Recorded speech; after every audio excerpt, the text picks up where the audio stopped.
Hello, Radhe Radhe दोस्तों। स्वागत है आपका शिक्षा क्लासेस पर। दोस्तों, हम लोगों की करंट अफेयर्स की क्लास चल रही है जो जनवरी से लेके मार्च तक की करंट अफेयर्स है और यह आने वाले जो एग्ज़ाम है उनके लिए काफ़ी ज़्यादा महत्वपूर्ण रहने वाली है। चलिए क्लास को स्टार्ट करते हैं। संयुक्त राष्ट्र सुरक्षा परिषद के अस्थायी सदस्य के रूप में किस अफ्रीकी देश को चुना गया है?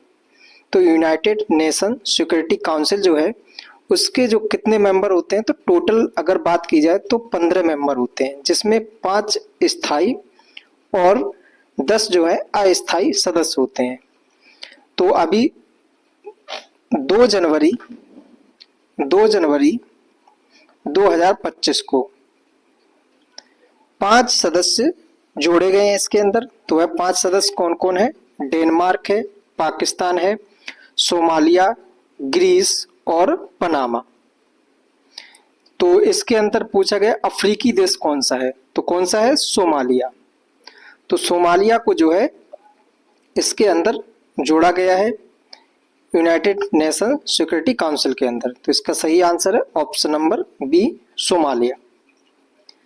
बात करें यूएनएससी की स्थापना कब हुई? यूएनएससी इसकी स्थापना जो है 1945 को हुई। 1945 को जो है इसकी स्थापना हुई और इसके 5 स्थायी सदस्य जो है उनको याद रखना है। 5 स्थायी सदस्य पर कौन कौन से हैं? तो यूएसए यानी कि अमेरिका, रूस, यूके यूनाइटेड किंगडम, चीन और फ्रांस। यह 5 देश स्थायी सदस्य हैं और इन्हीं के पास जो है वीटो पावर है। इनमें से 3 कंट्री जो है वो कैसे हैं? यूरोपियन कंट्री है। ठीक है, इसके अंदर जो 6 भाषाएं हैं, कितनी? 6 भाषाएं हैं, उनको भी याद रख। तो जिसकी आधिकारिक भाषाएं कितनी हैं? 6 आधिकारिक भाषाएं हैं। आधिकारिक भाषा कौन कौन सी हैं? तो स्पेनिश,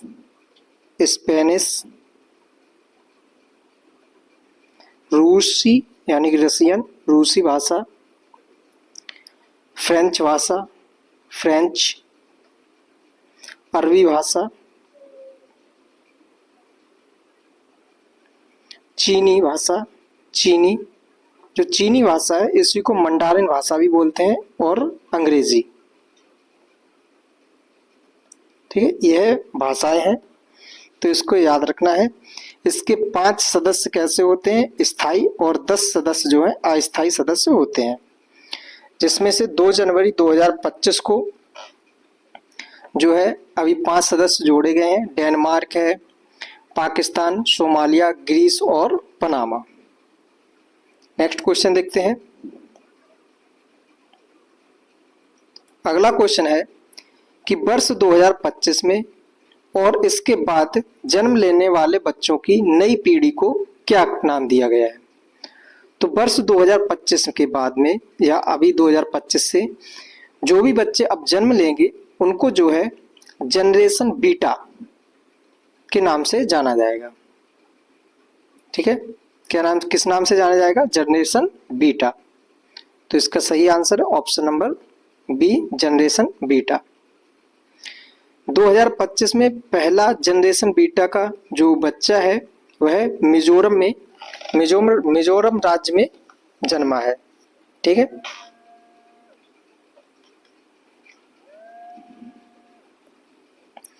जनरेशन बीटा का जो है पहला जो बच्चा पैदा हुआ है, कहाँ पे पैदा हुआ है? तो मिजोरम में पैदा हुआ है। ठीक है, आइए इससे पहले कुछ जनरेशन रहे हैं, जैसे ग्रेटेस्ट जनरेशन जो 1901 से लेके 1927 तक जन्मे बच्चे जो हैं उनको ग्रेटेस्ट जनरेशन कहा गया। उसके बाद में द साइलेंट जनरेशन 1928 से लेके 1945 तक जो भी बच्चे पैदा हुए हैं उनको जो है द साइलेंट जनरेशन के नाम दिया गया। उसके बाद में बेबी बूमर जनरेशन 1946 से 1964 तक, जनरेशन एक्स 1965 से 1980 तक, फिर जनरेशन वाई 1981 से 1996 तक के जो बच्चे पैदा हुए हैं उनको क्या कहते हैं, जनरेशन वाई। उसके बाद में जनरेशन जी 1997 से लेके 2012 तक के जो बच्चे पैदा हुए हैं उनको जनरेशन जी के नाम से जाना गया। जेड यानी जैन जी कहा गया, ठीक है, जैन जी। जनरेशन अल्फा जो है 2013 से लेके 2024 तक जो भी बच्चे पैदा हुए हैं उनको क्या कहा गया है, जनरेशन अल्फा। उसके बाद में जो अभी नया चालू हुआ है बीटा जनरेशन, जो 2025 से लेके 2039 तक की आबादी में जो भी बच्चे पैदा होंगे उनको क्या कहा जाएगा, जनरेशन बीटा, ठीक है। और पहला बच्चा जो है वो कहाँ पे पैदा हुआ है, मिजोरम राज्य में। नेक्स्ट क्वेश्चन देखते हैं। अगला क्वेश्चन है कि भारतीय कृषि में डिजिटलीकरण, मतलब भारतीय कृषि में डिजिटल क्रांति लाने के लिए प्रोजेक्ट विस्तार को है किस आईआईटी ने प्रारंभ किया है, ठीक है। भारतीय कृषि में क्या करना है, डिजिटलीकरण करना है, मतलब डिजिटल को बढ़ाना है, डिजिटल क्रांति लाना है। इसके लिए प्रोजेक्ट विस्तार को किस आईआईटी ने प्रारंभ किया है, तो आईआईटी मद्रास। तो इसका सही आंसर है option number D, IIT Madras के द्वारा। आईआईटी मद्रास और कृषि मंत्रालय ने प्रोजेक्ट विस्तार लॉन्च किया है जो कृषि विस्तार का डिजिटलीकरण करेगा और 12,000 कृषि स्टार्टअप्स को शामिल करेगा। विस्तार, इसका पूरा नाम क्या है, virtually integrated system to access agriculture resources, क्या है, virtual integrated system to access agriculture resources. कृषि विस्तार को आधुनिक बनाना और किसानों को तकनीकी आधारित समाधान प्रदान करना, इसका उद्देश्य यही है प्रोजेक्ट विस्तार का। तो और यह किसके द्वारा विस्तारित किया गया, मतलब किसके द्वारा बनाया गया है, तो आईआईटी मद्रास के द्वारा। और इसके माध्यम से जो है भारतीय कृषि में डिजिटल क्रांति लाई जाएगी। अगला क्वेश्चन है, सिक्खदात परियोजना किस राज्य ने प्रारंभ की है। तो जो सिक्खदात परियोजना जो है पंजाब राज्य ने प्रारंभ की है। तो इसका सही आंसर है ऑप्शन नंबर ए, पंजाब राज्य। जगत गुरु नानक देव है जो Punjab state open university Patiala, उसके अंतर्गत जो है इसको स्टार्ट किया गया है सिक्खदात परियोजना, ठीक है। कौन सी यूनिवर्सिटी है, Jagat Guru Nanak Dev Punjab state open university इन पटियाला, ठीक है, वहां पे इसको आरंभ किया गया सिक्खदात परियोजना। नेक्स्ट क्वेश्चन है, लियोनेल मेसी को स्वतंत्रता का राष्ट्रपति पदक किस देश ने प्रदान किया है। तो इसका सही आंसर है ऑप्शन नंबर ए, यूएसए ने। यूएसए ने जो है लियोनेल मेसी को स्वतंत्रता का राष्ट्रपति पदक प्रदान किया है। नेक्स्ट क्वेश्चन, 31वीं राष्ट्रीय बाल विज्ञान कांग्रेस, राष्ट्रीय बाल विज्ञान कांग्रेस कहाँ पर आयोजित किया गया है, तो मध्य प्रदेश में इसका आयोजन किया गया है। इसका सही answer option number B, Madhya Pradesh. 31वीं राष्ट्रीय बाल विज्ञान कांग्रेस हुआ है वहां पे। नेक्स्ट क्वेश्चन बात करें, खो खो विश्व कप 2025 का शुभंकर किसे घोषित किया है। खो खो 2025 होने वाली है, उसके लिए शुभंकर घोषित किए गए हैं। तो कौन कौन है, तेजस और तारा। तेजस और तारा को जो है खो खो विश्व कप 2025 का शुभंकर घोषित किया गया है। तो इसका सही आंसर है ऑप्शन नंबर बी, तारा और तेजस।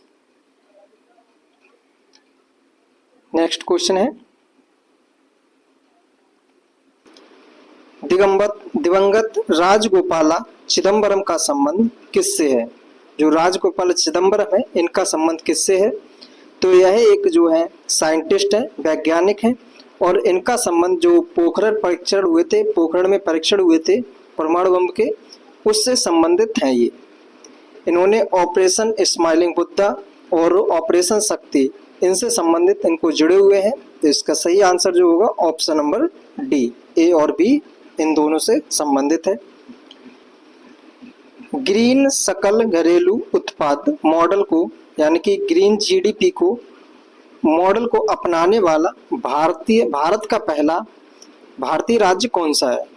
ठीक है, ग्रीन जीडीपी को घरेलू उत्पाद जो है, ग्रीन सकल घरेलू उत्पाद को मॉडल को अपनाने वाला पहला भारतीय राज्य कौन सा है? तो कौन सा है अभी? छत्तीसगढ़ गवर्नमेंट ने जो है ग्रीन जीडीपी को अपनाया है। इसका सही आंसर जो हो जाएगा ऑप्शन नंबर डी, छत्तीसगढ़। यह चर्चा में क्यों रहा अभी? तो खबरों में रहा छत्तीसगढ़ ग्रीन सकल घरेलू उत्पाद यानी ग्रीन जीडीपी मॉडल को अपनाकर अपने वनों की पारिस्थितिकी सेवा को अपने आर्थिक ढांचा में शामिल करने वाला यह भारत का पहला राज्य बन गया है। इसका उद्देश्य क्या है?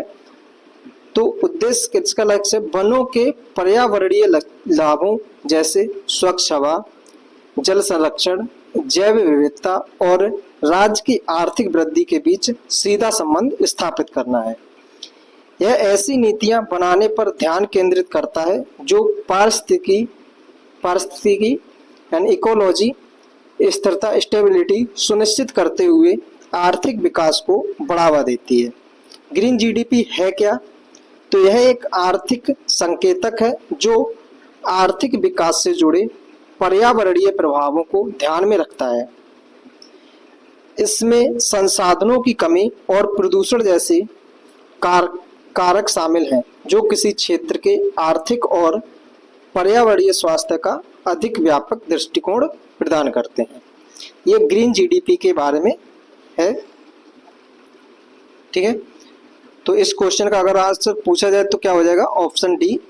किस स्टेट गवर्नमेंट ने जो है ग्रीन जीडीपी को अपनाया है, ग्रीन जीडीपी के मॉडल को? तो छत्तीसगढ़ ने। तो और यह भारत का पहला राज्य है।